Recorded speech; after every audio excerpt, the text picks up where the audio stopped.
Welcome to the Snowbirds Expat Radio Podcast. I'm Jerry Scott, founder of the Snowbirds US Day Tracker and the Canada Physical Presence Tracker app. Hello, everybody. Today, our special guest is Steve Flynn from Anderson.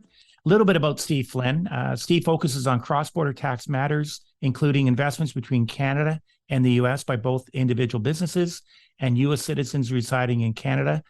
Steve has spent his entire career providing professional services both in public and private practice. A little bit about Steve. He is actually, his experience in the areas that he works in is Canadian investments in US businesses and real estate, cross-border strategies, US citizens residing in Canada, US businesses expansion into Canada. And without further ado, I wanted to introduce Steve, and we look forward to covering today one of the very, very hot topics out there in the marketplace right now is when a U.S. person moves to Canada, they have their Roth IRAs, and there is an election that has to be filed. So we'll get into that in a few moments, but I want to make sure that everybody gets to know who Steve is. We work very closely with him. And Steve, welcome to the show. Jerry, great to be a guest on the inaugural podcast. I'm looking forward to it this morning. Yeah, we were hoping you were saying that this was the 1000th podcast, and eventually we had time to provide, to get you involved as well. But I look forward to being a guest on the 1000th anniversary episode. Well, it sounds like we've been picked up for 20 years, so it sounds like you will be on the show a few times. So, but anyhow, just the big thing that we want to do when we introduce people to the audience out there, the people that have downloaded the Snowbird US Day Tracker or the Canada Physical Presence Tracker, big audience that participates in these podcasts. We really like to get to know more about our professional guests. So I know you're a good Saskatchewan boy, so tell me more about your life and how did you end up in Vancouver and the educational journey along the way? Sure, happy to do it. I was born and raised in Saskatchewan. I grew up in Regina. I ended up doing my university at the University of Saskatchewan in Saskatoon, so I got to live in both cities for a number of years. I and about a dozen graduates from the University of Saskatchewan went out to Vancouver with various positions in accounting firms and marketing companies and sales companies, really thinking I was only going to live on the West Coast a couple of years and then move back east, like a lot of people do. Fell in love with Vancouver, met my wife out here, and I've stayed ever since. And so I'm at that point in my life where I've spent more time in Vancouver than I have in Saskatchewan. Saskatchewan still kind of feels like a home in some respects. It was a great place to grow up. I get back once in a while to see friends and family, but it's been a long time since I've been here, certainly. Now, I always have to ask people is that tax is such a complicated, I don't want to say it's boring because there's an importance behind accounting and tax and in both countries, but how did you choose tax? It's funny in university. So my father was a tax partner at Clarkson Gordon in Regina. Clarkson Gordon, the name's not there anymore, but that was the precursor, the predecessor firm to Ernst & Young in Canada. And I got to watch kind of what he did as a career. And interestingly enough, I would have said as a kid, that's probably the last thing I wanted to do. I ended up going to College of Commerce, to business school, which now is the Edwards School of Business in Saskatoon. I pursued a lot of different areas and just kind of fell back into accounting and saying, well, it's a good fundamental, it's a good background. Did accounting and was always interested in tax in the sense that it was easy to create value for what you're doing. It was kind of an area that was challenging, certainly, and one that I pursued at Ernst & Young quite a bit on the Canadian side, but then got involved with U.S. tax as well when I came out to Vancouver. Now, as tough as tax is, we now have people like yourself, which are very valuable, a cross-border accountant. Tell me a little bit more about that cross-border accountant and exactly what do you do and how do you get those tax returns to kind of figure out it? Because I know the filing date is April the 15th in the United States and in Canada, April the 30th. So how do you get those two tax returns jiving with foreign tax credits, et cetera? Well, it is a niche market when you think about not only knowing Canadian tax, which is difficult enough, but then understanding all of these U.S. federal implications and federal state tax law, and then If that isn't enough, there's 50 states, and each state has different rules, whether they're business tax or individual or sales tax or everything else in the US. So you've got hundreds of jurisdictions. One of the things in a niche area is you need to commit to saying, okay, well, I'm going to learn these two areas of the law. I will let other really smart people deal with all the other areas of accounting and business that are important, whether it's audits or preparing financial statements or business consulting. Anderson, we don't focus on any of that. Those are real tough areas as well, and we let other smart people deal with that. We just solely focus on US and Canadian individual and corporate tax, and by being disciplined and keeping that focus, we're able to keep up as well as we can. I think the other important thing is to, even within those disciplines, figure out what your focus is, and then make sure you got a team around you that can help you. For example, for my clients, I tend to focus on what's called the high net worth area. So these are individual families. Generally, they could be US citizens resident in Canada. They'll have complex, situations. They'll have a family business. They'll have their own personal trusts. They'll have investment portfolios. They'll have things that make it, challenging. And I have a lot of other colleagues within Anderson that can handle the business side, that can handle sales tax, that can handle state and local tax across the US. And so it's really important to have a good team around you. When you and I were sitting down we had lunch a couple of weeks ago, and I was telling you we're going to do this podcast because we know this is a space that's growing. And even with us building the apps, both the Canada Physical Presence Tracker and the Snowbird app, that there's so much activity going back and forth. And even long before this pandemic, we saw the amount of Americans that were coming up to Canada, a lot of Canadians that were coming home. One of the subjects that, there was a great blog written by a couple of my colleagues, and we found this one very, very interesting because everything you discuss when it comes to cross-border issues, it's lengthy. So the one that we're discussing today is the American moving up to Canada with their Roth IRA and the election that they have to file by April 15th, if I'm correct. The previous year they move up here.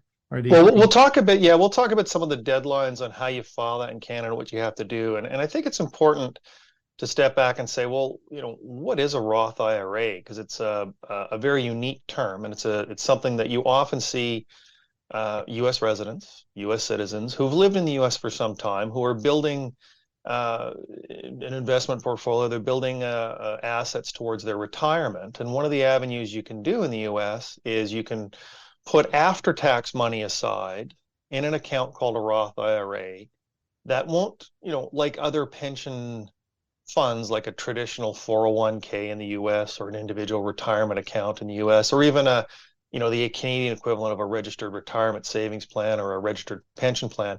Those plans are all pre-tax money.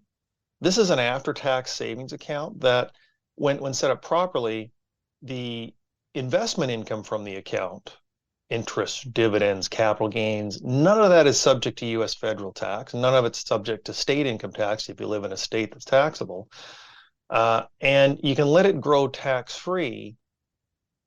And when you turn a certain age, and in the US right now it's 59 and a half, now you can start to take funds out of that plan, again, tax-free. So a very, important plan for people to save for retirement. Now, and once again, all those vehicles that these Americans are setting up in United States, and then all of a sudden they're great, but now they decide they want to move to Canada. Right. And that's where the differences come in. And that's where a firm like ours often helps, because now you've got two countries trying to determine, well, what's the taxation here? The US has already set those rules as I've described. Canada, in general terms, would say, well, unless you meet certain requirements, this is a taxable account in Canada. We're going to tax the interest. We're going to tax the dividends as they arise. However, under the Canada-U.S. Income Tax Treaty, and this has been in effect for a number of years, a U.S. citizen or a U.S. resident who moves to Canada, who has a Roth IRA, can come to Canada, and in that first year, when they file their first Canadian tax return as a resident of Canada, they make an election. They put a bunch of prescribed information on a free-flowing form to Canada Revenue that says, I own a Roth IRA. Here's the balance. Here's the account. Here's my commitment to you, Canada Revenue, that I have not contributed any funds to this Roth IRA since I moved here, and I won't do so. And when you make that election in that first year with your return, then what'll happen is Canada will treat the Roth IRA the same way as the US does, which means any interest, any dividends, capital gains, they're also tax-free for Canadian tax purposes. As long as you don't ever contribute any future funds to the Roth IRA, you can still have the same treatment. And then when you turn 60 and you take funds out of the Roth IRA, they're also not subject to Canadian tax. Now, how many people, when we hear deadlines and people move up to Canada and they say it's got to be April 15th of the year after you move to Canada, how many poor folks out there, Americans living in Canada, are running around with the fear that they did not file this election, and what can they do? Sure. And to be clear, this is an election you file with the Canadian government, with your Canadian tax return. So that due date in general would be April 30th of the year following the year you move to Canada, and goes with your tax return. That deadline could be as late as June 15th. If you're self-employed in Canada, Canada gives you an extra 6 weeks to file your tax return, which would include that Roth IRA election. We often see individuals who just haven't made the election, didn't know about it, weren't sure about it, didn't think that was an issue. What they're able to do, again, so long as they haven't contributed to the Roth IRA plan since they moved to Canada, they can make a late Roth IRA election. There's a process you go through, and the competent authority with Canada Revenue has stated that, there's a certain address in it too, there's certain information you provide. And as long as you haven't contributed, you can make that late election. And for all the years since you moved to Canada, the income, the dividends, the capital gains are still tax-free for Canadian tax purposes. The key there is you can't even contribute $1 to the Roth IRA, because once you do that, then the entire account becomes taxable in Canada. So if an American moves up to Canada here and then decides to go back to United States, there isn't any issues then, is there? If they've continued to contribute and then they're back into the United States where they're going to retire, is there any issues that way? Well, that's correct, because the account is considered a pension under the Canada-U.S. Income Tax Treaty. When one leaves Canada, it wouldn't be subject to any of our Canadian departure tax rules. The funds are not subject to Canadian tax when you leave. You can keep the same status by being in Canada 5 or 10 or 15 years and going back. And that's the importance of making that election, but also the importance of keeping the Roth IRA as it is, as opposed to cashing it out or doing something else.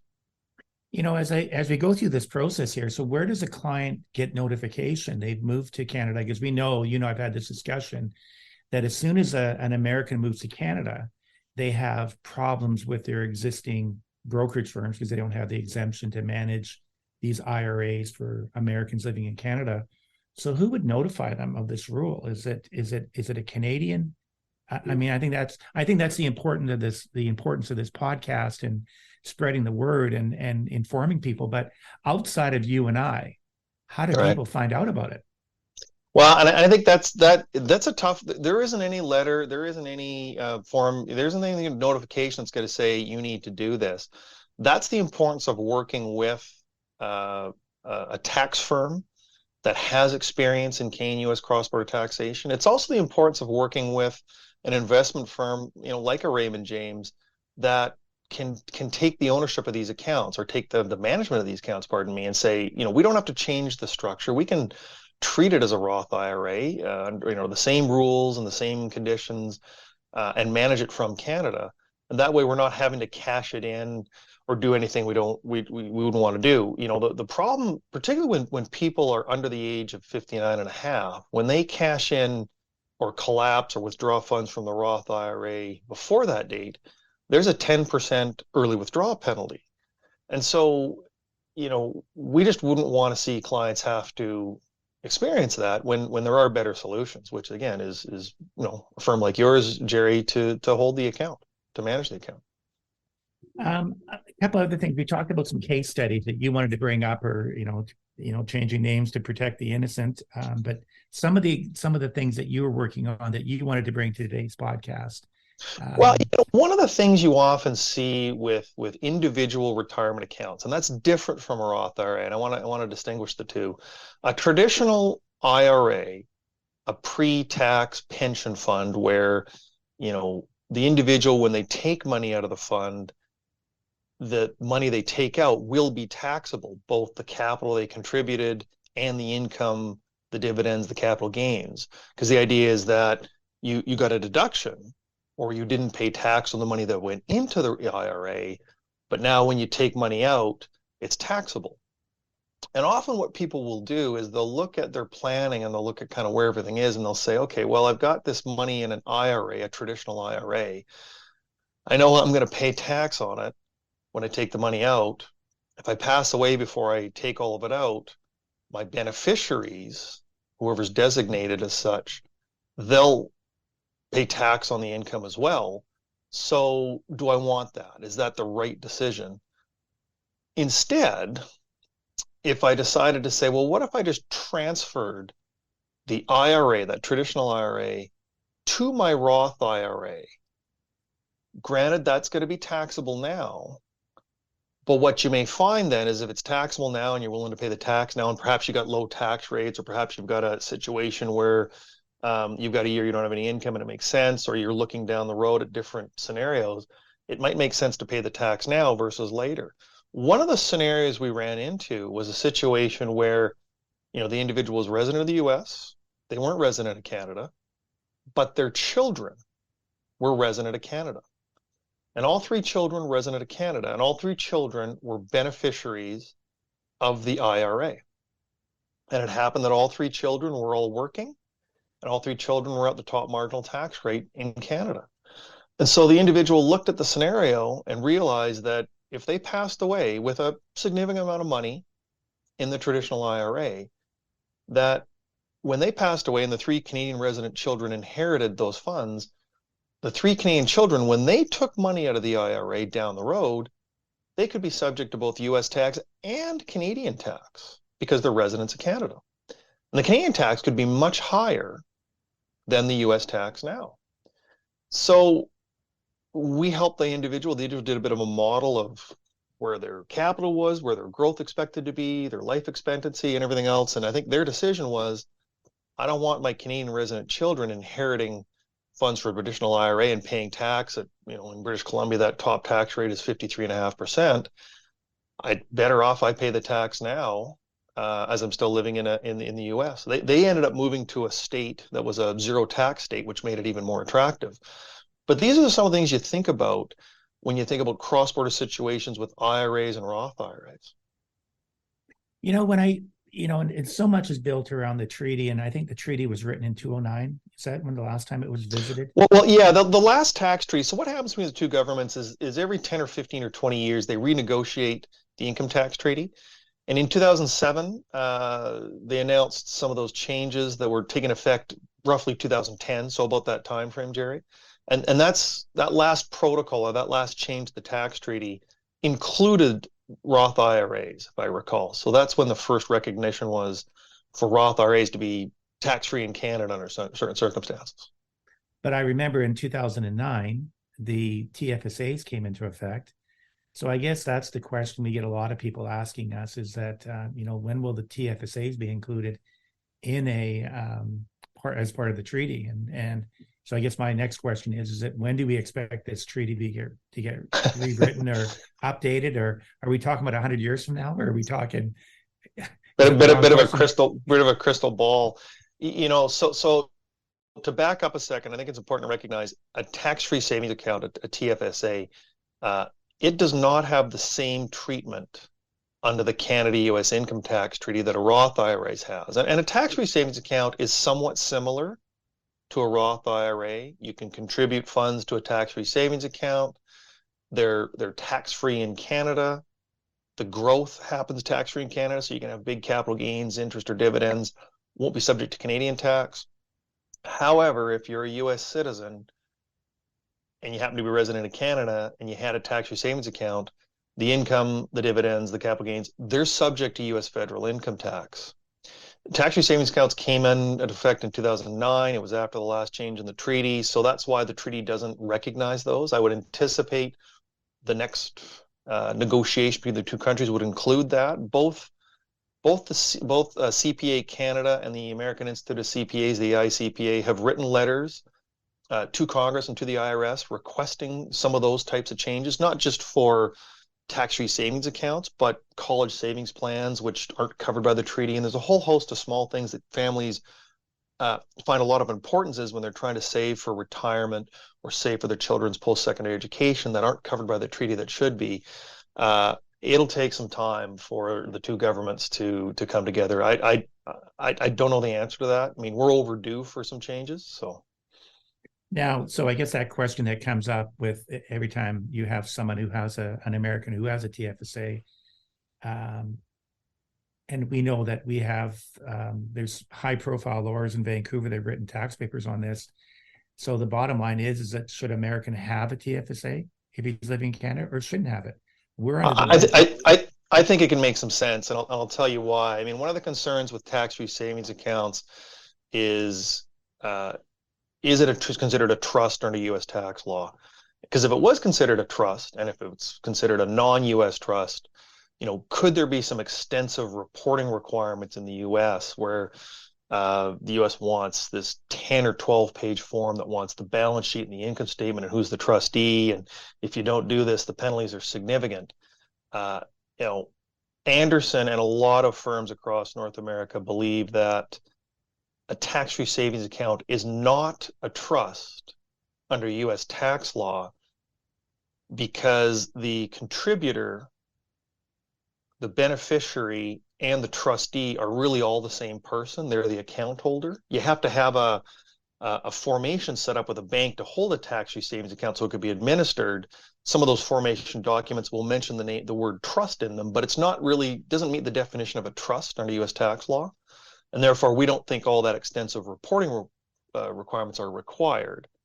That said, I still think it can make some sense for a U.S. citizen resident in Canada to have a tax-free savings account.